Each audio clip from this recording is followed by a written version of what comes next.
Welcome to the deep dive. Today, we're doing something pretty cool. We're kind of time traveling way back to figure out how the very first schools got started. Yeah, it's a fascinating look at the beginnings of organized learning. Exactly. Think of it like a history adventure. We're going to check out two really old places, ancient Korea's Taewhak and Europe's Bologna University. Two very different starting points for education. Totally. Our mission is to see how they were different, maybe find some surprises, and figure out what that tells us about, history and learning. We'll keep it fun, like finding cool facts. And understanding these early places really helps us see what different societies thought was important, how they prepared young people. It sets the scene for how education developed differently around the world. Right. We're looking at the sources that tell us how this whole formalized learning thing kicked off. Exactly. Where it all began. Okay, so let's dive in. Our first stop is way back in ancient Korea. We need to imagine the kingdom of Goguryeo, a really powerful place. A major player back then. Yeah, and it's here, in 372 AD, which is super long ago, that King Soserim started the Taewhak. And this wasn't just like a little study group. The sources say this was Korea's very first national school, like a super special school opened by the king himself. That's the key, national and king. The big why behind it is really important. King Soserim didn't just want people to read. He set up Taewhak for a very specific reason, to build a stronger country. Okay, so how would a school do that? Well, its main job was to train really smart and, importantly, loyal officials. Think of them as future government helpers or advisors. They needed to understand Confucian ideas, which were all about good manners, respect, how to run things fairly. Learning this stuff was meant to make the government work better and, honestly, make the king's rule stronger. Right. Makes sense. So build a team of smart, loyal people to run the show. Yeah. But okay, here's where it gets really interesting for me. Who got to go to this super special king's school? Was it for everyone? No, definitely not. Our sources are pretty clear that Taewhak was quite exclusive. It was mainly for the kids of the upper-class aristocrats. So basically kids from the most important and wealthiest families. Exactly. You had to be part of that elite group.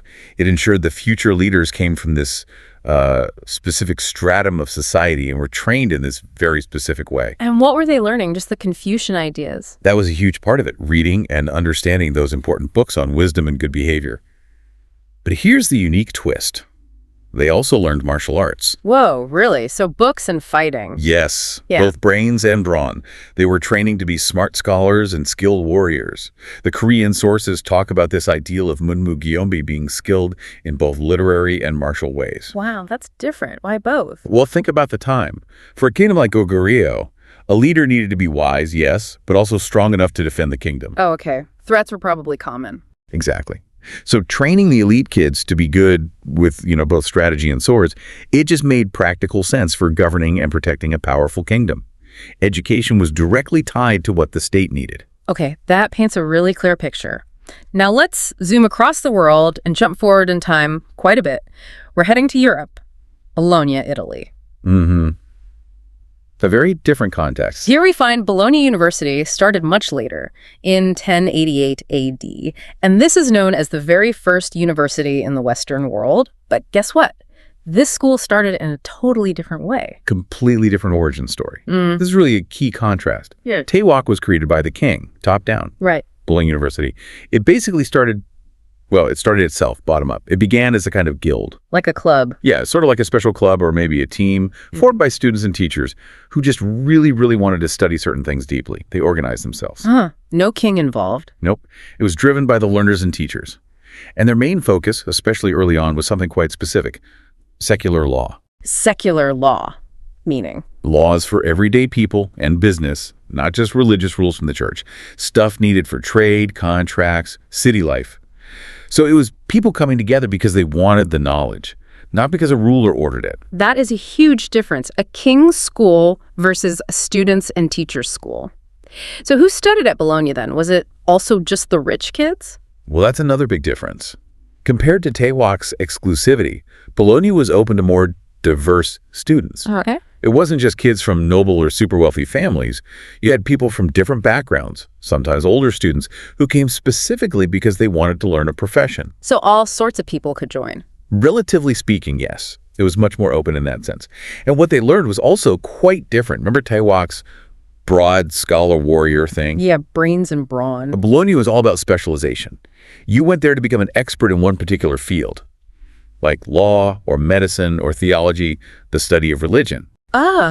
So instead of knowing a bit of everything to be a leader, it was like, I'm going to be the best lawyer, or I'm going to be a brilliant doctor. Precisely. You became a super expert in one area. And why was that kind of learning important back then in Europe? Well, think about medieval Europe. Cities were growing, trade was picking up, life was getting more complex. Society actually needed these specialists. Practical skills. Very practical. You needed legal experts for all the new trade and contracts. You needed skilled doctors for the growing towns. Bologna was basically training people for the specific jobs that society required. Okay, that makes sense. This focus on, practical, specialized knowledge really helped those European societies develop in new ways. It fueled growth. So let's put them side by side then. Taewhak in Korea, Bologna in Italy. What are the really big takeaways when we compare them? It's a stark contrast, really. Okay, first, who started them? Taewhak, the king. Definitely a state project, top down. And Bologna. Students and teachers themselves. A community effort, bottom up. Big difference, number one. Okay, number two, who went there? Taewhak. Mostly the elite, sons of aristocrats. Pretty exclusive. And Bologna. A much wider mix. People aiming for specific professions, not just the nobility. More diverse. Right. Number three, what did they learn? Taewhak's focus. Broad leadership skills, Confucian wisdom and martial arts, creating that well-rounded scholar warrior. And Bologna's focus? Super specialization, becoming an expert in one field, like law or medicine, professional training. Okay, and finally, number four, why did they even start? The main goal of Taewhak. To help the king, strengthen the country, train loyal officials based on Confucian ideals. Serve the state. And the reason for Bologna? To meet society's need for experts. People needed lawyers, doctors. It was about learning specific skills for jobs and helping cities and trade grow, driven by practical needs. Wow. So one was really about building the state from the top, the other about building society's skills from the ground up. Exactly. One is state-driven, elite-focused for civic and military leadership. The other is community-driven, more diverse, focused on professional expertise. It really makes you wonder, doesn't it? How much does the original why behind a school shape everything else? What's taught? Who gets to learn? That's a great question. It seems like the why was almost everything here. It's certainly set them on a very different paths. What an amazing trip back in time. We've seen these two incredibly early schools, thousands of miles and hundreds of years apart. Taewhak and Bologna. From the King's Academy in ancient Korea making strong leaders, to this student-led university in Italy creating experts for growing cities. It just shows people have always valued learning, right? Absolutely. That drive seems fundamental, but they valued it, or perhaps needed it, for quite different reasons in these cases. Sure. But maybe a final thought to leave you with, if we connect this to today. What can these ancient beginnings tell us about the different kinds of schools we see now? Good point. Does a school's original purpose, or maybe its purpose today, whether it's about making good citizens or job skills or maybe just personal growth, does that purpose still influence who goes there and what they learn? It probably does, more than we think. Maybe you listening can think about your own school or a place you love learning. What's its main goal, its purpose, and how does that shape things? Something to ponder. These historical roots run deep. Definitely something to think about. Well, thank you for joining us on this really fascinating deep dive into where schools began. We hope you found some cool insights today.